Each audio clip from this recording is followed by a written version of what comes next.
Et bonjour les amis. Alors pour faire suite à l'épisode 43 qui était la recherche du frelon asiatique, où je montre une façon dont je me suis organisé pour essayer de le trouver, que je ne l'avais pas trouvé, vous avez eu pas mal de commentaires.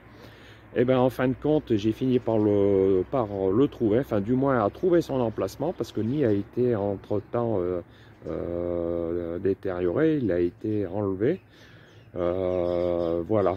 Donc je suis quand même content parce que ma technique était pas si mal. Alors peut-être que j'ai eu un peu de chance aussi, hein, voilà. On peut pas tout savoir quoi, mais la localisation que j'avais fait à cet épisode 43, eh ben, était pas si mauvaise que ça. Sauf que je suis passé 50 fois devant et avec les feuilles, ça se voyait pas. Le proprio n'avait pas remarqué ça, etc. Et manque de peau, il n'avait pas les coordonnées lorsqu'ils ont détruit le nid. Pourtant, il me semblait bien lui avoir donné. Mais bon, bref, le problème est pas là. C'est que j'aurais bien voulu le voir, quoi, voilà. Mais bon, je vais quand même vous montrer le lieu où c'est que je l'ai trouvé. Voilà.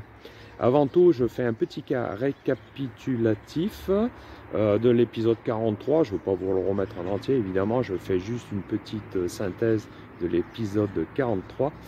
Et je fais la suite de cette recherche de frelons. Voilà, comme ça, c'est une affaire classée. Jusqu'au prochain nid, évidemment. Allez, à tout de suite. Nous sommes le 2 novembre. J'ai attrapé pas mal de frelons asiatiques, dont en voici quelques-uns piégés dans ma bouteille. Et alors, ils sont un peu englués de miel, mais finalement, c'est pas plus mal. Ils se sont bien, comment dire, ils se sont bien nourris. Et ils attendent qu'un truc, c'est que je les lâche pour qu'ils repartent au nid. Donc j'en ai pris deux avec une pince, hein, évidemment, hein, j'ai pas mis les doigts. Hein. Voilà, dans ce bocal et dans celui-là aussi, que je vais libérer à 90 degrés par rapport aux axes qu'ils prennent pour entrer à leur nid. Ça permet d'avoir à l'intersection la position du nid. Enfin, c'est très théorique, mais bon, il va falloir essayer. Alors là, c'est la direction pile poil de moi au-delà, là-bas, devant, où prennent la direction de des frelons pour rentrer à leur nid. Donc là, j'ai deux frelons dans mon sac à dos, dans des bocaux, et je vais les libérer à 90 degrés là-bas derrière. Et cela va pouvoir me permettre de trouver, enfin, c'est très théorique, hein, mais de trouver l'intersection des deux lignes. Et l'intersection de ces deux lignes, en théorie, devrait m'indiquer le nid approximatif, quoi. Voilà. Allez, c'est parti. Là, là, je suis toujours dans l'axe du frelon. C'est-à-dire que le frelon, il est censé venir sur moi. Et je vais faire mon lâcher à 90 degrés, qui est dans l'axe de cette rue. Et on va faire 500 mètres. Et on va faire un premier lâcher. Voilà. Donc là, nous sommes arrivés à peu près à 500 mètres à 90 degrés par rapport à l'anthrax d'envol de de mes frelons. Donc j'ai choisi un grand champ pour pas être gêné par des obstacles. Et puis je vais essayer de voir la partie dont où va s'envoler le frelon, quoi. Voilà. Donc j'ai ma boussole toujours. Le frelon, j'espère qu'il est en forme, parce que s'il décolle pas. Donc là, le but, je vais l'ouvrir et regarder sa direction. On va voir si ça marche. Alors par contre, je vais vous poser là dans l'herbe parce que j'ai que deux mains.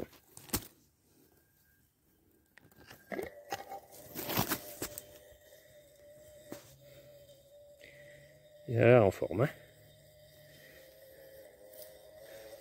Allez, il va décoller. Parti.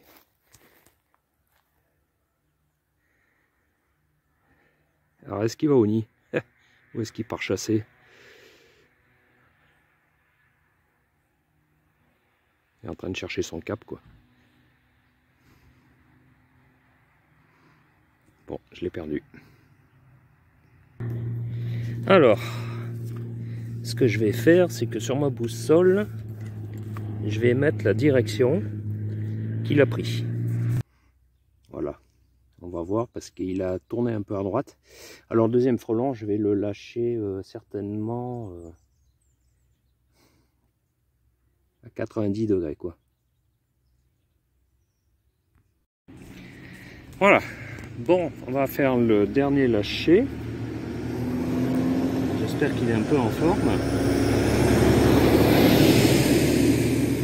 En fait, je suis revenu dans l'axe dans laquelle le frelon part au début, là, de chez moi. Sachant que l'autre qui a été lâché là-bas a pris la même direction qu'ici. Voilà. Bon. Donc, alors j'espère qu'il n'est pas allé se nicher dans ce bosquet qui est plein de ronces là. Bon, enfin bon, allez, c'est parti, on va faire notre lâcher.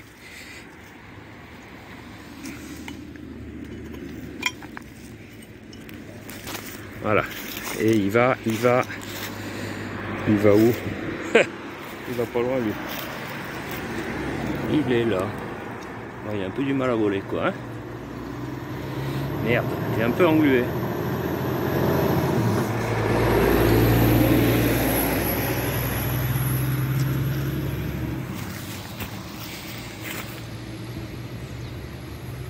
Alors là, il doit être en train de se repérer en même temps qu'il se nettoie. D'accord?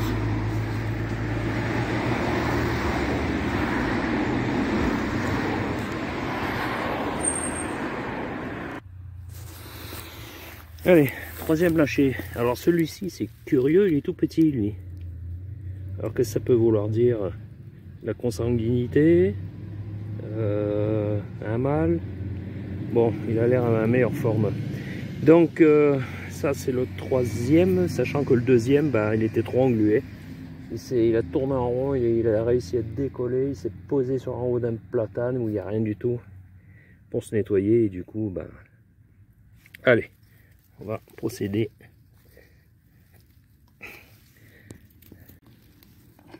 Allez, attention. Bah, il va pas décoller non plus celui-là.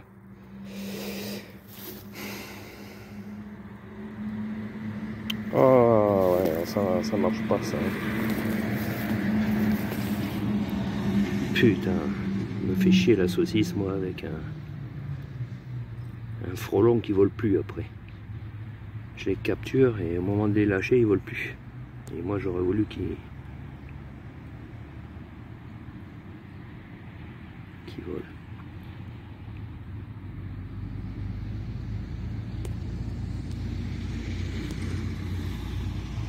Ouais, je pense que celui-là il est atteint de consanguinité ce qu'on a.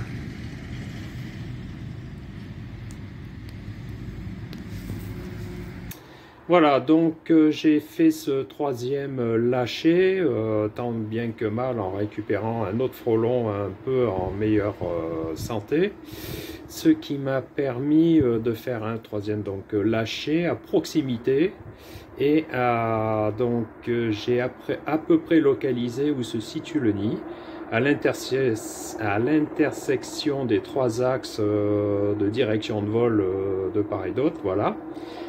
Et maintenant, la difficulté, ben, c'est dans ce petit bosquet où il y a une maison, là où on voit la photo là, que je vais mettre.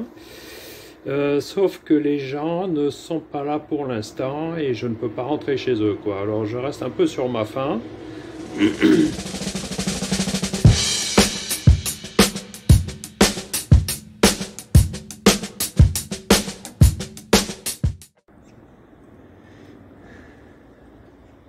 Voilà, en fait le nid de frelon, il était bien là où je l'avais situé, sauf qu'avec tous les feuillages et tout, ben, je voyais rien du tout. Il était dans un de ces arbres là-bas, quoi, voilà. Il a été détruit récemment, lorsque les feuilles ont commencé à tomber. Et puis voilà, ben, je suis passé plusieurs fois, je sais pas combien de fois, même de nuit, etc. au niveau des lampadaires. Enfin voilà, j'ai tout cherché et tout, j'avais pas trouvé. Il y avait encore les feuillages, les gens n'avaient pas vu le nid. Enfin, ils me certifient qu'ils avaient rien du tout repéré à ce moment-là, quoi. Et puis voilà. Sauf que quand ils s'en sont aperçus, ils n'avaient pas mes coordonnées, ils l'ont détruit, etc. Bon, il était pas très gros, hein, gros comme un ballon. Voilà, un ballon de foot. Mais bon, ça reste quand même des fondatrices que j'ai chopé quand même pas mal. Alors donc moi je suis là-bas, quoi, hein, c'est bien ça, je suis à peu près à 600 mètres. Ici il y a un point d'eau, évidemment, c'est tout ce qui leur va bien. Et en fait on comprend tout ça, quoi, voilà.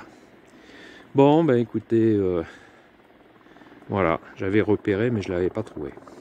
Bon, et ben suite au prochain épisode, lorsque il y aura encore un nid supplémentaire. Voilà, alors j'ai appris ça par